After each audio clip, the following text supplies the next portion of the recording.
குழந்தைகளை இன்று புதிர் போட்டி விளையாடலாமா? விளையாடலாமே. இன்று நான் சில விதிமுறைகளை கூறுவேன், அதன்படி நடந்து கொள்ள வேண்டும். சரி ரீதிகா.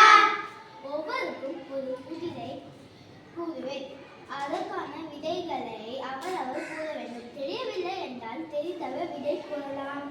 இப்போது முதல் கேள்வி சம்யுக்தாக்கு. அது உனக்கு சொன்ன மாதிரி, ஆனால் மற்றவர்கள் தான் அதிகமாக பயன்படுத்துவார்கள். என்னது?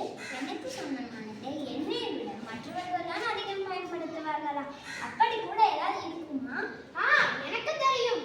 தெரிந்தாலும் கூறக்கூடாது. இது சம்யுக்தாக்கான கேள்வி.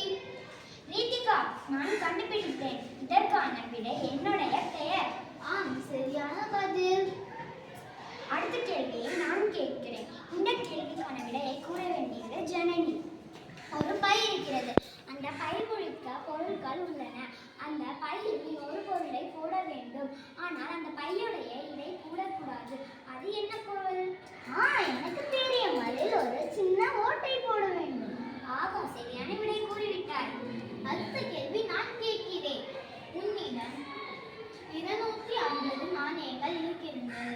நான் ஒரு உண்டியலை தரேன். அதில் 200 நாணயம் மட்டும் போட முடியும்.